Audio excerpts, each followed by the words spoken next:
Exactamente, y expectantes estamos todos los jueves cuando esperamos a nuestra amiga Sandrita Riquelme. ¿Cómo estás, Sandrita? Buen Muy día. bien. Bañadita. Ah, hoy estamos todos, impecable. mirá. Aproveché unas gotitas que tenía. Comparto lo que dicen todos los oyentes en cuanto al cuidado, ¿no? Todos nos hemos ingeniado de la misma forma para aprovechar al máximo la poquita agua que tenemos. Hemos sido muy creativos, ¿no? Deberíamos ser así de creativos, me parece. Pero bueno, Galeano también decía que solamente en momentos límites, ¿no? Uno aprovecha toda esa capacidad intelectual que tiene y toma conciencia del valor que tiene el agua y también se generan actos como de solidaridad y también podemos ver más agudamente algunos comportamientos que no hacen a la no son habituales, y no son habituales, así como rescatar verdaderos actos de solidaridad entre la gente, ¿no? Yo he visto cadena de mano, ¿no? Pasándose el baldecito desde la Laguna Chiquichano hasta el otro que estaba en la punta, ¿no? La Laguna Chiquitano, que tantas cosas se ha dicho, y bueno, nada, ya todo el mundo se olvidó y ahí había agua y ahí se fueron, ¿no? No, y de tomar también, mucha gente de tomar lo que realmente lo que necesita o previendo, ¿no? Y con sus bidones. Y bueno, veíamos también otros que llenaban sus tanques, ¿no? Y bueno, y la gente más humilde con sus bidones, tomando realmente lo que necesita y compartiendo con los demás. A eso me refiero, esos actos de solidaridad y de cuidado con el otro. Sí, totalmente. Así que bueno, nada, rescatemos lo positivo, cuidemos el agua, más conciencia, que sin el agua no vive nadie. Exactamente. Bueno, Sandra, ¿qué tenemos hoy? Bueno, siempre les traigo temas muy complejos, ¿no? Y muy interesantes. Muy bien, Ustedes recuerdan que lo último que habíamos hablado en este micro eran de los derechos económicos, sociales y culturales. Dejamos como abierta la puertita porque dijimos a ver qué hay con los derechos culturales. Y yo dije, bueno, qué lindo tema. Y vamos también a hablar de los pueblos originarios. ¿Por qué? Bien, buenísimo, porque estuvimos hablando el martes con Silvina Ancalaf, que es representante de los pueblos originarios acá, en lo que es la parte del Birch Valdés y demás, y nos estuvo diciendo justamente cómo ellos todavía ven avasallados mucho de sus derechos, y de ella nos habló desde la perspectiva de género. Bueno, desde ahí ni hablar, dijo ella. ¿Está grabado el programa? Está grabado, está subido en La Chispa y en la página de Red Experimenta. Están ahí para el que quiera escucharlo. Excelente. Ayer, todos los 19 de abril, se conmemora el Día del Indio Americano, así se le estableció la fecha, ¿no? También coincide el 19 de abril con el Día de la Convivencia de la Diversidad Cultural. Era como que todo nos llevaba a que tratemos este tema, ¿no? Y bueno, en esto realmente existe una verdadera brecha entre lo que hay escrito, regulado, constitucionalmente e internacionalmente, y la realidad cotidiana. Digamos que el avasallamiento es una moneda corriente, está hasta naturalizado, ¿no? Les propongo hacer un breve repaso histórico, porque así se entiende más un poco cómo ha sido la relación de los pueblos indígenas con los estados, y específicamente con el Estado argentino. Bien. Y vamos a analizar un poquito la normativa constitucional y lo que dicen los tratados de derechos humanos. Después, si podemos, tratar de ver un poco la realidad, lo que tenemos nosotros acá en la provincia y en el país. Perfecto. Bueno, esto de que el proceso de reconocimiento ha sido arduo y extenso en todo nuestro país no es innegable, ¿no? Hay diferentes etapas que se pueden distinguir en estas relaciones. Por ejemplo, la etapa colonial, nosotros sabemos que estuvo marcada por el sometimiento y la opresión, ¿sí? Que es la etapa a la que le sigue la etapa de construcción y consolidación de los estados, en la que se ve que hay un modelo asimilacionista. ¿Qué quiere decir esto? Tratar de integrar a esa cultura a los cánones y a las costumbres culturales del sistema hegemónico o dominante, ¿sí? Tratar de convertirlo al catolicismo, de incorporarlo a la cultura, pero negando la propia cultura. ¿Sí? Esto es impresionante, ¿no? Cómo se ha trabajado a nivel país y cómo en realidad en muchos lugares, incluso ni los mismos pueblos, hablamos de los pueblos originarios, pero también el pueblo galés o otras comunidades, si se quiere, cómo han perdido su propia identidad, porque bueno, nada, hay uno más grande que se lo come, ¿no? Exacto. Bueno, y las salidas que por ahí han encontrado o no, de estos pueblos. Porque Sí. vos mencionás el pueblo galés, al verse así avasallado, ¿sí? Lo que decide es autoexiliarse, ¿no? Y refugiarse en algún lugar en donde sean respetados y puedan desarrollar su cultura en libertad. Totalmente, totalmente. Otros no tuvieron esa misma posibilidad, que es el caso de los... Ni tuvieron ni quieren esa posibilidad porque justamente están en la tierra o en el territorio que históricamente o ancestralmente les pertenece. Les pertenece. ¿Tá? Bueno, vamos a ver. ¿Qué marco normativo tenemos? La primera vez que a nivel internacional se reúnen líderes indígenas para tratar este tema de la opresión es en 1940 y justamente un 19 de abril. ¿Sí? Se reúnen en México representantes de las mayorías de las culturas indígenas de nuestro continente para analizar su situación y buscar caminos en común ante las adversidades que enfrentaban. Fruto de este encuentro surge un instituto, que es el Instituto Indigenista Americano, ¿sí? Lo que tenemos que decir es que, bueno, en los comienzos, vieron que todo el pensamiento, toda la ciencia del derecho también va evolucionando a la par que evoluciona la sociología, la antropología y otras disciplinas que le son auxiliares. En sus comienzos también la política que se predicaba era también de tipo integracionista. ¿Qué quiere decir? Integrar al indígena al resto de la sociedad. Si bien se le reconoce las diferencias, ese proceso de integración siempre iba a estar en manos y definido por el propio Estado. Bien. ¿Sí? Sin participación propia.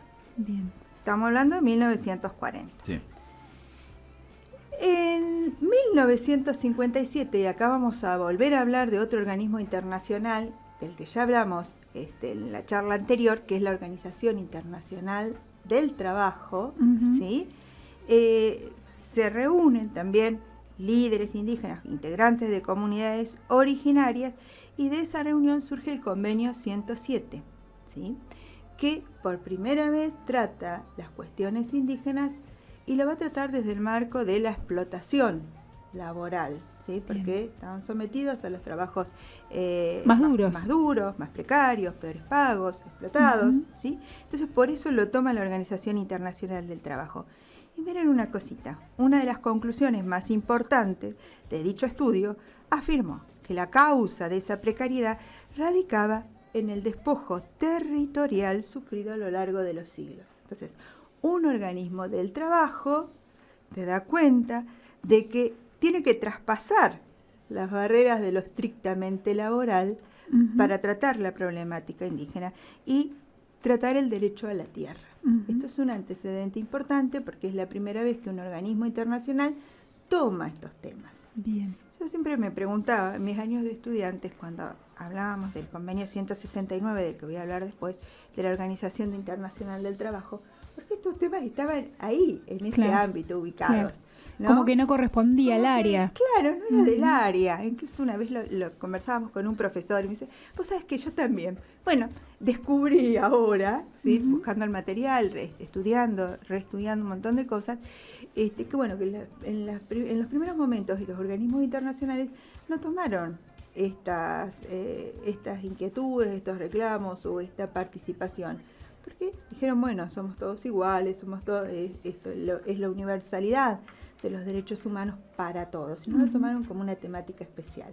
Bien. Entonces es así que los representantes de las comunidades se dirigen a la Organización Internacional del Trabajo para, desde el lado de la explotación, sean tomadas sus cuestiones. Claro, estaban buscando respuestas. Y les encuentran justamente ahí, en la Organización Internacional del Trabajo. Bien. Entonces, este 107, que también continúa con esta idea de la integración, de la asimilación, ¿sí? Viendo que sí, que son culturas diferentes, pero como que hay que integrarlas a otras que son mejores, entre comillas, superiores, o sea, la cultura hegemónica de un país, ¿no? Como que a partir de esa integración, esa fase anterior del desarrollo, se iban a poder equiparar o desaparecer al ser incorporados al proceso de modernización social. Esa era todavía la ideología imperante. Estamos hablando de 1957. llega finalmente en el año 89 el convenio 169 de la Organización Internacional del Trabajo, que esa sería como la carta magna, ¿sí?, de los derechos de los pueblos indígenas a nivel internacional. Importantísima entonces. Es muy importante y nuestro país la reconoce, ¿sí? Bien. Tiene para nosotros una jerarquía superior a las leyes, incluso a las constituciones provinciales, y está incorporado a nuestra Constitución Nacional. Ese convenio recién va a entrar en vigencia para nosotros, Argentina, en el año 2001, ¿sí? Porque tienen todo o sea, el país participa en esas reuniones, en esas conferencias internacionales, pero después hay todo un proceso interno, largo el proceso legislativo que se debe hacer, claro, el Congreso lo tiene que aprobar, le tiene que dar una jerarquía, después se tiene que presentar el instrumento y ratificar. Bueno, también están los tiempos que se toma cada estado, ¿no? Acá volvemos a reiterar la importancia de no dar un paso atrás sobre todas las cuestiones ya ganadas, sobre los terrenos, los derechos adquiridos y demás. Más que no dar un paso atrás, empezar a caminar. Empezar a caminar, empezar a respetar todo el trabajo que tantos años le ha llevado a muchas organizaciones. A muchas organizaciones. Nada de esto ha sido fruto del azar ni de la inspiración divina o de los hombres. Esto es fruto de la lucha, de las reivindicaciones de los mismos pueblos. Bien. El 159 cambia totalmente el paradigma en cuanto a la relación de estos pueblos con los estados. ¿Por qué? Porque lo que dicen es que en realidad los pueblos originarios son sociedades permanentes. Se refieren a ellos como pueblos indígenas, esa palabra pueblo tiene mucho significado, como pueblos indígenas y no como poblaciones. Equipara sus derechos con los de todos los pueblos y desaprueba las políticas asimilacionistas e integracionistas que los desconocen como tales. Les reconoce el derecho a participar, a ser consultados en las decisiones. Ustedes por ahí han escuchado hablar de la consulta previa e informada y libre, ¿no? Es todo un trabajo que hay que hacerse y que hay que recordar. Cada vez que se tome una decisión que afecte a los intereses de la comunidad, es un mecanismo muy interesante para trabajar con los pueblos, con las comunidades. Con las comunidades, o sea, en realidad, hay comunidades en nuestro país que ya han diseñado, ¿no?, cómo les parece o cómo debiera ser el proceso de consulta para con su pueblo. Porque acá estamos hablando de que no hay un solo pueblo, sino que hay una variedad, una diversidad de pueblos, y entonces ellos, en su relación con el Estado, han propuesto una guía, ¿sí?, que fue presentada justamente en la institución El Defensor del Pueblo de la Nación en el año 2015-2016, Huellas de Sal se llama. Y es para todos los pueblos que están en la zona de las Salinas Grandes, ¿sí? Es toda una guía, se puede descargar por internet. La verdad es que como original, como uno de los primeros trabajos en cuanto a esto. Nosotros no tenemos nada que lo regule, ¿sí? Y si se originara algún instrumento, justamente ese instrumento que es de consulta debiera hacerse en conjunto con los pueblos. Claro, con la gente afectada. Claro. O, que interviene. Quienes tienen el derecho a ser consultados, ¿sí? Es un a veces derecho por parte del pueblo, es una obligación por parte del Estado. Diseñar ese instrumento tiene que surgir de un ámbito de trabajo participativo. A veces vemos cómo se toman determinadas decisiones que afectan a determinadas poblaciones cuando estas poblaciones ni siquiera participan de esas decisiones, ¿no? Y obviamente que se ven afectados y demás. Y las desconocen totalmente. Aparte, la consulta no es lo mismo que si yo te consulto algo, no es lo mismo que te informo. Yo te informo que vamos a hacer tal cosa. ¿Sabes qué? Esto a partir de ahora va a ser diferente. Ya está, y está decidido. Exacto, y otra cosa Gracias es la por avisar. Claro, ¿viste? Que a veces ni avisan. A veces ni avisan, a veces implementan. Peor todavía, exactamente. Entonces, muy importante este convenio en cuanto a ese reconocimiento del derecho a participar y a ser consultados. Y a la vez le impone a los estados firmantes claras obligaciones en relación a la garantía y el ejercicio efectivo de estos derechos. Esto dijimos, año 1989, para nuestro país, ley de obligatoriedad a partir del 2001. Y en el 2007, fíjense que más cercano, ¿no?, a nuestra época, se formula una declaración de las Naciones Unidas sobre los derechos de los pueblos indígenas, que tuvo muchos años de deliberación, y lo que hace es reafirmar los términos de este convenio 169 y a la vez aclarar el alcance y el contenido de todos los instrumentos de derechos humanos americanos, ¿no? Aclarar el alcance y el contenido cuando estos derechos se refieran a los pueblos indígenas. Bien. Entonces estamos hablando del derecho a la educación, bueno, aclara el contenido con respecto a los pueblos indígenas y hablará de la educación intercultural y bilingüe, de la posibilidad de tener las propias instituciones educativas, su formulación respecto de planes, contenidos, respecto de su cultura, respecto de su historia, ¿sí?, la formación de sus docentes. O sea, ahí es donde vemos claramente su propia visión de lo que la quieren. interpretación de cada uno de los derechos. Es como bien específico. Esta declaración no es un tratado, pero contribuye a que sepamos de qué estamos hablando, cuál es el contenido de cada derecho. Lo que hay que señalar es que, por un lado, hay un derecho individual, ¿sí?, como que no puede ser tratado en forma aislada de lo que es el derecho del pueblo en sí. O sea, que esos derechos individuales no pueden ser realizados si no son realizados los derechos que se tiene como pueblo. Bien. Esto en cuanto a la autonomía, a la posibilidad de tomar las propias decisiones, de autodeterminación, ¿sí?, en cuanto a la relación con la tierra, que después vamos a ver que es fundamental para el desarrollo de la comunidad, de la cultura, para la perpetuación y para la identidad de estos pueblos. Bien. Te propongo, Sandrita, cumplimos con la tanda publicitaria y seguimos con vos, ¿te parece? Perfecto. ¿Nos aguantás un ratito? Perfecto. Estamos con Sandra Riquelme, que pertenece a la Defensoría del Pueblo de la Nación, hablando sobre los derechos relacionados en lo cultural. Te doy un buen consejo. No te alejes demasiado. Ya estamos nuevamente con vos. Aquí comienza el espacio publicitario.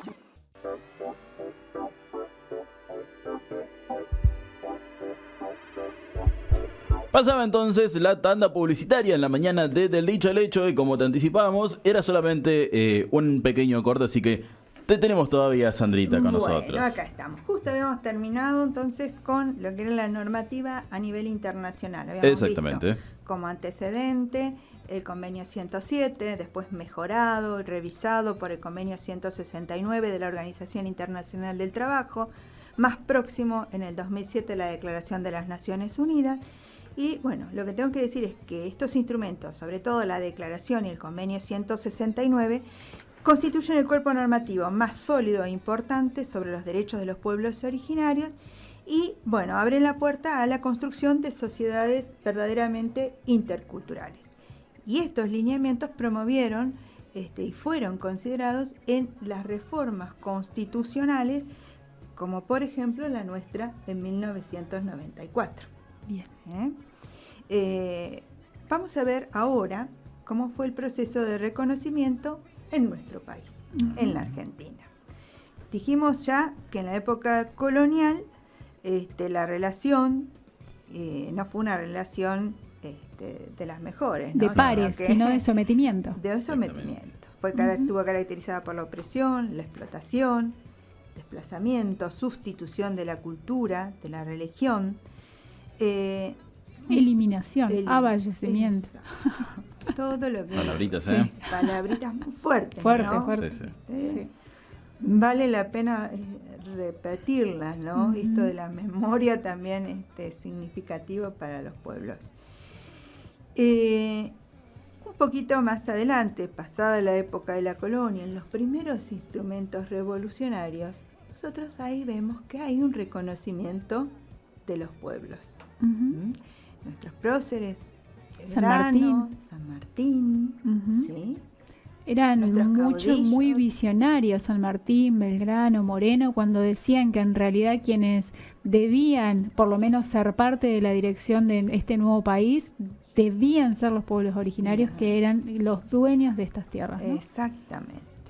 Y fíjense que en los primeros instrumentos, las proclamas revolucionarias de 1810, la Asamblea del año 13, el Acta de la Independencia, fueron publicados en idioma castellano, pero también en quechua y aymara.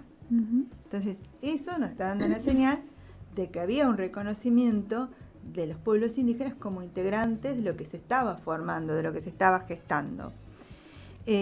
La Constitución de las Provincias Unidas, esto es de Argentina en 1819, y esto lo voy a leer, el artículo 128, miren lo que dice. Siendo los indios iguales en dignidad y en derechos a los demás ciudadanos, gozarán de las mismas preeminencias y serán regidos por las mismas leyes. Queda extinguida toda tasa o servicio personal bajo cualquier pretexto o denominación que sea. El cuerpo legislativo promoverá eficazmente el bien de los naturales por medio de leyes que mejoren su condición hasta ponerlos al nivel de las demás clases del Estado. Ven acá como hay un reconocimiento, pero también hay ya como un intento de integrar y de homogeneizar. Bien. ¿Sí? Sí. Pero bueno, hay un respeto. Una y una. Hay un respeto, ¿sí? Como un avance neto en el respeto. Sí. Bueno, lamentablemente esto no continúa evolucionando progresivamente como lo vimos en los tratados internacionales de derechos humanos que comienzan así, pero terminamos con esta visión intercultural y de respeto de pueblos y naciones. Lamentablemente para nosotros, lo que sigue a esta etapa en el camino de consolidación del Estado argentino es un retroceso, porque viendo que se miraba como modelo, como aspiración a lo europeo, Europa. ¿sí? Desconociendo o negando nuestro origen indígena. Claro. Y esto es lo que sustenta en ese modelo de asimilacionista y también, como vos decías, no solo asimilar, sino de extinguir, que es la etapa de las campañas al desierto, ¿sí? Que son verdaderos genocidios. Sí, ¿no? Tenemos frases muy nefastas como la de Sarmiento, ¿no? Padre de la escuela, que dice, sí, la sangre de estos muchachos sirve para abonar el suelo argentino, bienvenidas sean las pestes y bienvenidas sean esas masacres, ¿no? Así que es fuerte, duro. La civilización y la barbarie, ¿no? Claramente definida en esa concepción. Esta etapa es de graves consecuencias a la integridad política, cultural y física de las comunidades. Un poquito más adelante, en la Constitución Argentina de 1853, el artículo 67, inciso 15, habla de proveer a la seguridad de las fronteras, conservar el trato pacífico con los indios y promover la conversión de ellos al catolicismo. ¿Está? Duro. ¿Estamos? Bueno, por lo menos vamos a conservar el trato pacífico. ¿Sí? Rescatemos el trato pacífico, no es menor. Que no es menor, pero tampoco en condiciones de igualdad, y en esto de promover la conversión al catolicismo. Cuando era como una gran contradicción, ¿no? Porque en un país abierto a la inmigración, donde se garantizaban todas las libertades para aquellos que vinieran de cualquier parte del mundo a habitar el suelo argentino, al propio habitante del suelo argentino se lo compelía a convertirse. Digamos, Sí. esas contradicciones, ¿no? Está bueno señalarlas y repensarlas, ¿no? Pensando que estamos hablando de derechos culturales. Ahí está. Claro. Bueno, ¿qué podemos decir del siglo XX? Que las desigualdades fueron muy marcadas, son muy marcadas.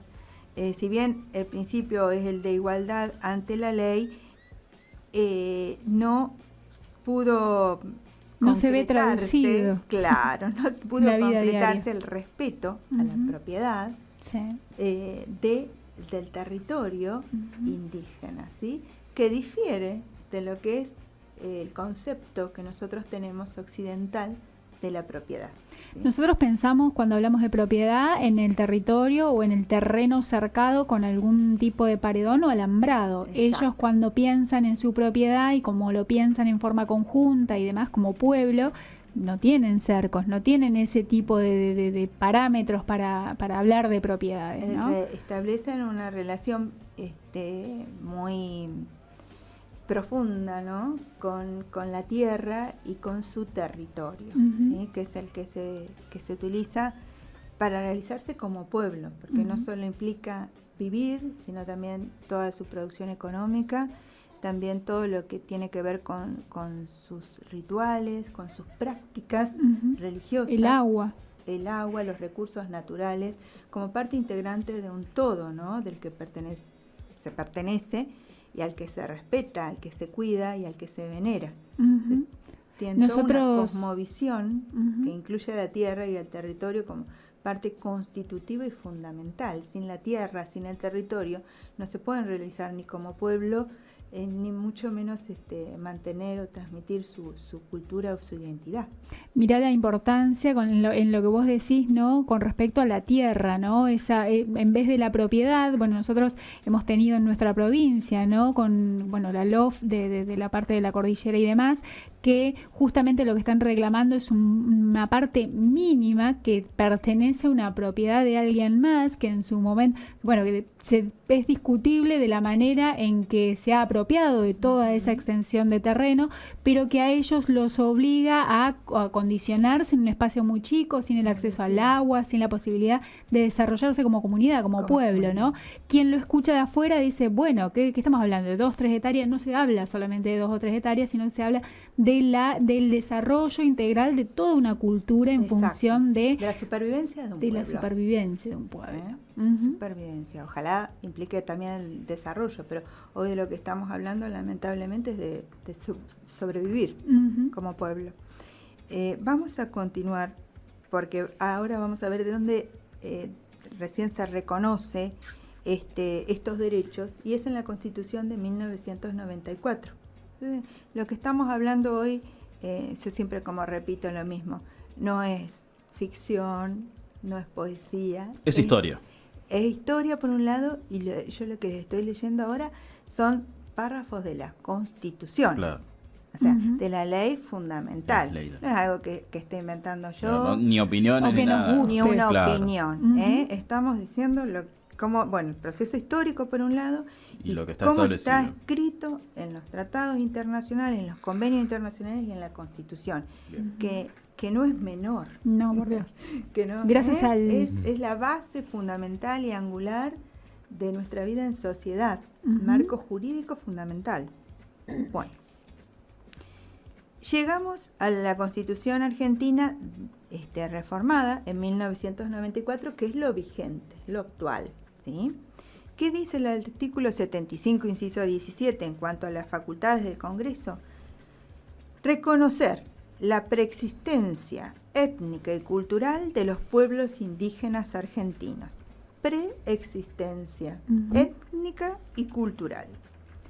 Garantizar el respeto a su identidad y el derecho a una educación bilingüe e intercultural.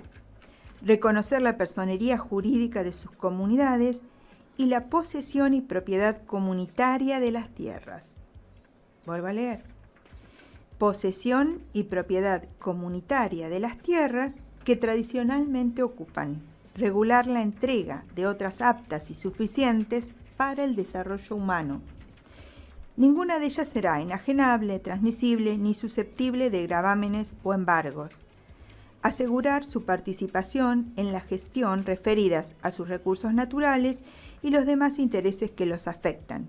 Las provincias pueden ejercer concurrentemente estas atribuciones. Bueno, uno escuchando este artículo, que es un poema realmente, diría que las comunidades de pueblos originarios no deberían tener de qué preocuparse. Sí. ¿No? Está escrito en la Constitución. Todos los mandatos internacionales, ¿sí?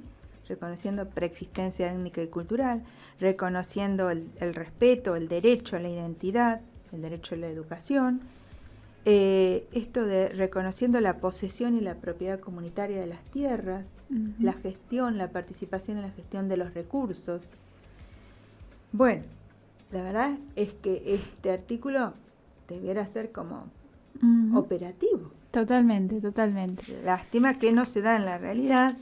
Y bueno, lo que tenemos sí han sido intentos, ¿no? Pero realmente hay mucho por hacer en la implementación de verdaderas políticas que aseguren estos derechos. Bien. Por ejemplo, tenemos algunas leyes. La ley 23.302 en 1985 crea el Instituto Nacional de Asuntos Indígenas, ¿sí? Que tenía como misión la protección y el apoyo a las comunidades aborígenes. Tenemos otra ley, la ley 25.517, sobre el derecho de los pueblos o comunidades indígenas a disponer de los restos mortales de aborígenes que formen parte de museos y o colecciones públicas o privadas. Bien. Se han dado muchas restituciones, ¿no? En nuestra provincia. La ley 25.607, que es una campaña de difusión de los derechos de los pueblos indígenas. La 25.743 sobre protección del patrimonio arqueológico y paleontológico. Esta ley, que bueno, es un intento, pero realmente no abarca todos los aspectos y no es operativa en sí. La ley 26.160, que es de emergencia en materia de posesión y propiedad de las tierras tradicionalmente ocupadas por comunidades originarias. Tiene un decreto reglamentario del año 2007.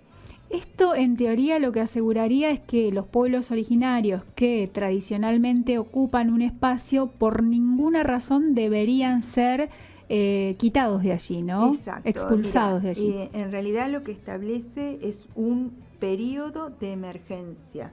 Bien. Como que en ese periodo no se pueden realizar ningún tipo de acto de desalojo, ¿sí? Con respecto a tierras que hayan estado en litigio. Bien. Y en el mientras tanto, hacer un relevamiento de las comunidades en los territorios que tradicionalmente ocupan. Bien. Pasa que este relevamiento no se ha completado. Por un lado, no se ha completado porque supone convenios de este Instituto Nacional con provincias, algunos de los cuales no se formularon o están vencidos en el tiempo y no se continuaron con los relevamientos. Y por otra parte es una legislación que resulta insuficiente porque no es clara. Bien. ¿Qué pasa?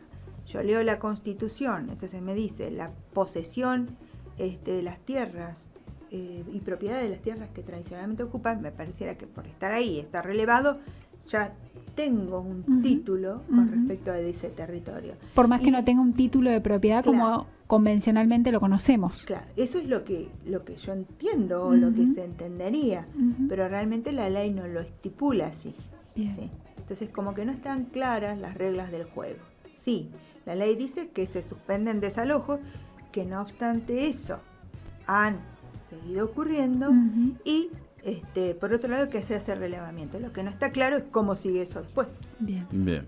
Hasta ahí entonces llegamos por hoy. Bueno, hay mucho. Sí, si nos podemos desarrollar, hacemos un programa de 3 días seguidos, te diré. Mucho para hablar.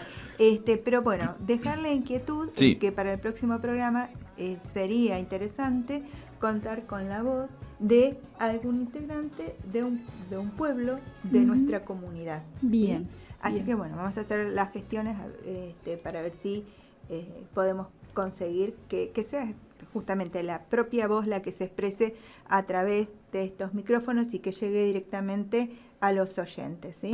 Porque no necesitan intermediarios ni interlocutores. Uno lo que está haciendo con tanto que tienen para decir. ¿Sí? Claro, uno lo que está haciendo acá es señalando, dando una reseña de la normativa, pero estaría bueno que tengan esa otra posibilidad de ser oídos, ¿sí? Totalmente.